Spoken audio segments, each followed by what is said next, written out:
vlogs, good day and welcome back to my channel. It's Derisi as always, and I'm back with another reaction video as usual. And as you can see from the title of today's video, I'll be reacting to Candace again. Candace being candid, like I always say. So the title is Shame on You, Michael Oher. I don't know.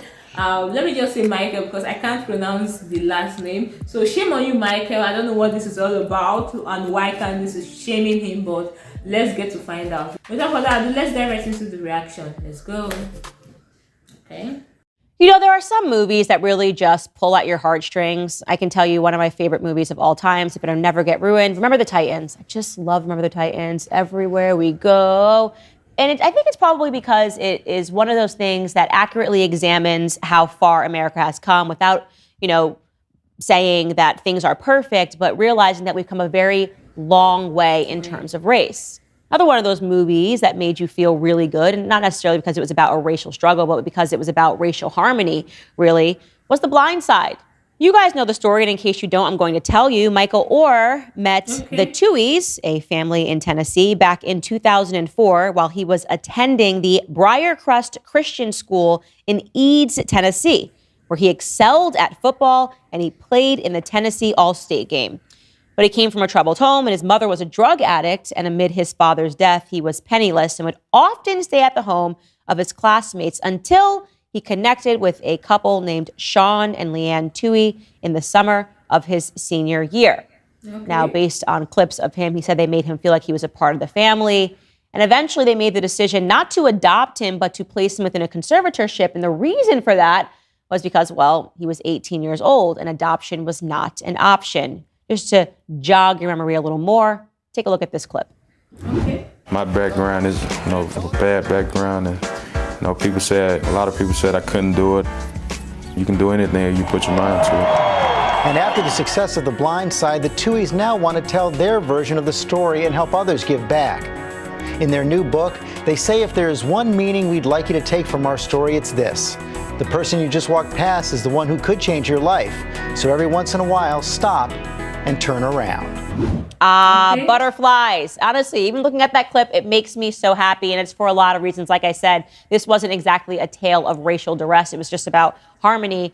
And I think for a lot of people, you attach yourselves to a story like that. If you're in a circumstance where you can help people, you look at the Tuohys and you say, wow, they've had such a huge impact on this young man's life just because they took a second to care about him.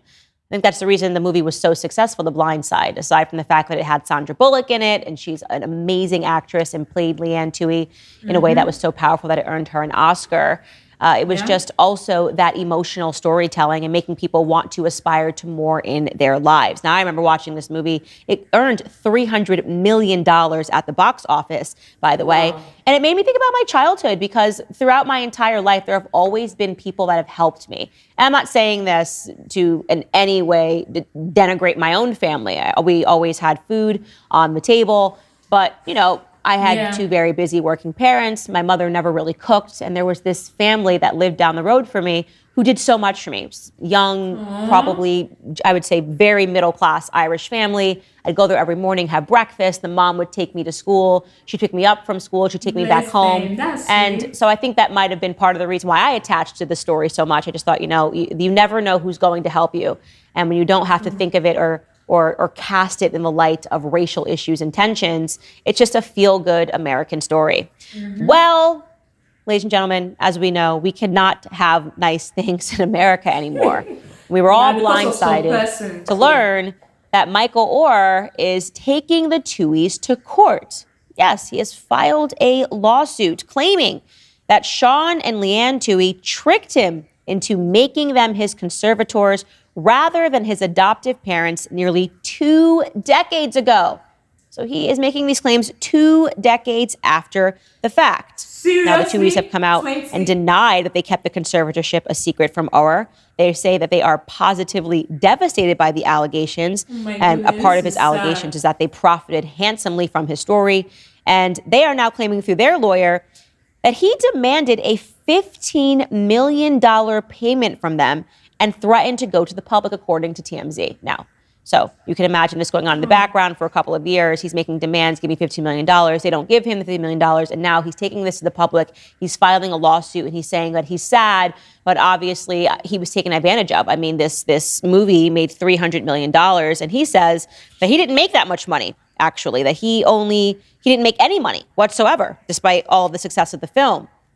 So again, just to sort of recap why they didn't adopt him, it is because he was 18 years old. So in order to make him a part of their family, they needed to enter within a conservatorship contract, which would have allowed the Tuohy family to make legal decisions for him. Again, his mother was a drug addict. His father was dead. And so in order for them to step in as parents, being able to sign contracts on his behalf, being able to sign contracts for him to go to school, they needed to enter into this conservatorship. This is not like the Britney Spears type conservatorship by any means.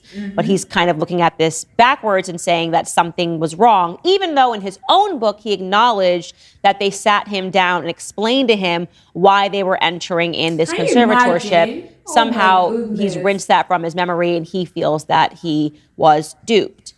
So, of course, in order to examine this and to look at it with clear eyes, we should have an understanding of how much money the Tuohys actually made from The Blind Side, since this seems to be some sort of a financial dispute. Turns out, according to legal filings, that the Tuohys, along with both of their two birth children, each made $225,000 off of The Blind Side, plus 2.5% of the defined net proceeds.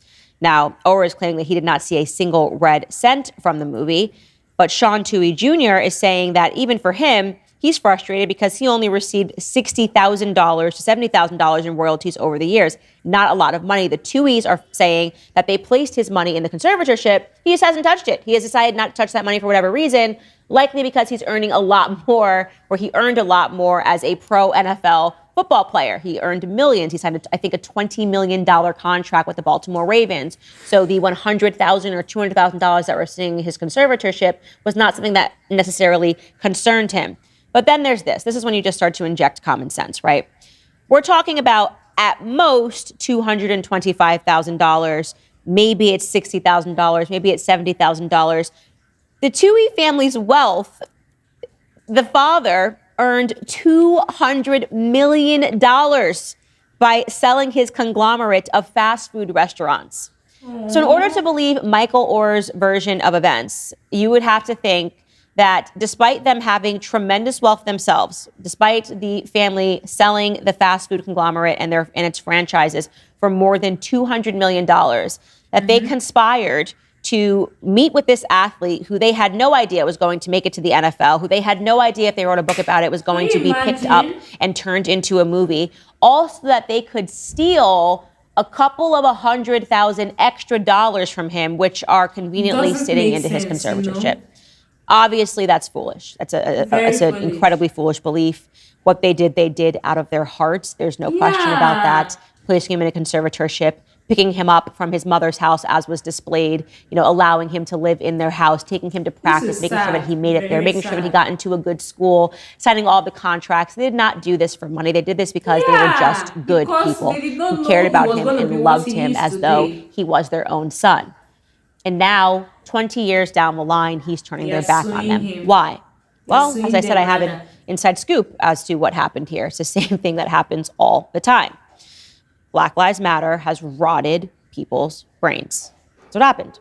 I'm tell you, this is not what happened. He got out of the NFL.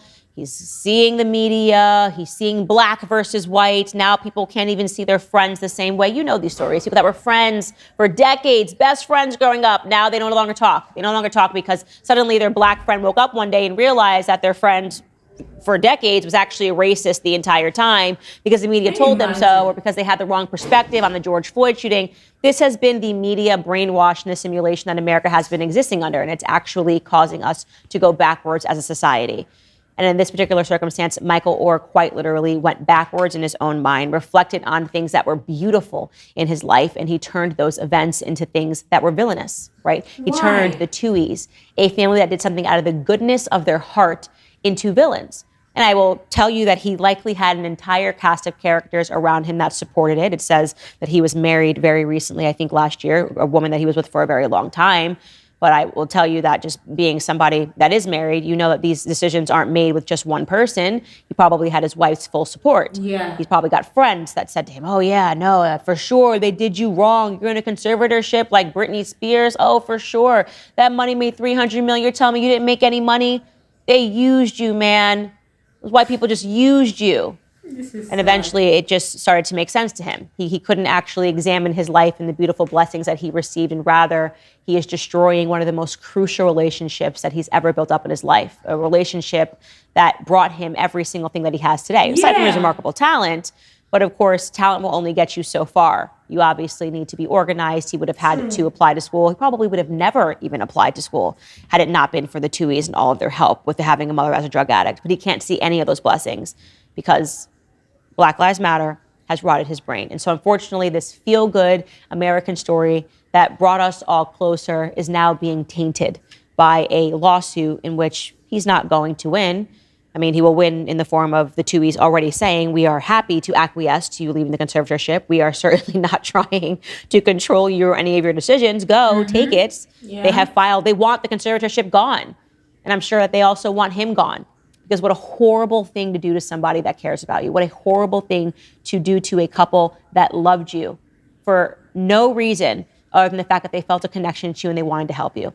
That's where we're at in America, guys. It's pretty depressing, but shame on him. He should drop this legal filing immediately and apologize to the family for everything that he's done, including trying to hustle them for $15 million before he went public with this lawsuit.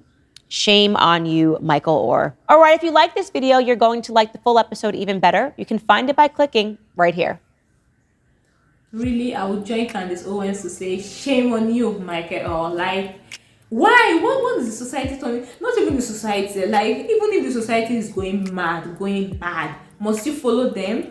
Like, don't you, common sense and at least human sympathy. The fact that people took you in, they took care of you and all of that, you are saying now they took advantage of you. How would they have known that this would turn into something like that? There are people that have gone experienced something like that and nobody heard about it.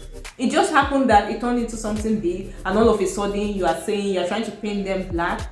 Even, oh my goodness, it's crazy. And this is why people don't help people again. And like Candace said, because of this Black Lives Matter of it, BLM, it caused a whole lot of harm than good. It has really caused a whole lot of harm. Like, it has bred hatred, enmity, and a rift between people that used to have good relationships. You wake up one day and you just feel like, oh, this my black friend has always been racist. All of a sudden, just because of BLM, because of Black Lives Matter, people are now destroying good relationships. Michael, what he did was really disappointing because these were people that took him like their own child. They took him in, took care of him, which is more being a drug addict. According to Candace, if not for them, this family, he probably wouldn't even go to school, But he decided to because of them. Aside his God-given talent, every other thing happened because of them. And now you are turning your back against them, suing them, and even trying to force them to pay you money that, like, seriously. And this family, they were all doing well, doing good for themselves before seeing you. Who would have thought that you even become someone that people would know about in society? It's really sad. It's really sad that Black Lives Matter and all this George Floyd issue has caused a whole lot of damage. But common sense should tell you that, okay, this is right and this is wrong. And those people that are supporting him in this pursuit, I really don't know what they are thinking. They've just been corrupted. Like, their minds, their hearts, and everything has been corrupted totally. And it's really sad. It's unfortunate that we are at this stage in the society. People doing you good and you try to paint them as villains. It's not nice. It's really not nice. And the good thing about this whole thing is that it might take a while, but it will still come back to you. When you pay back good with evil, it will still come back to you some way, somehow. And I hope you get to feel how this family they are feeling right now, because I'm sure they won't feel good about it. It's really sad. Really sad. Shame on you, Michael. Shame on you. Alright guys, so we've come to the end of today's reaction. If you feel like Candace made a whole lot of sense, let me know in the comment section. If you have something to say about this whole case, about this whole issue, let me know in the comment section. Please do what to like, share, comment, subscribe if you're yet to subscribe, and I'll see you all in my next one. But for now, this is bye.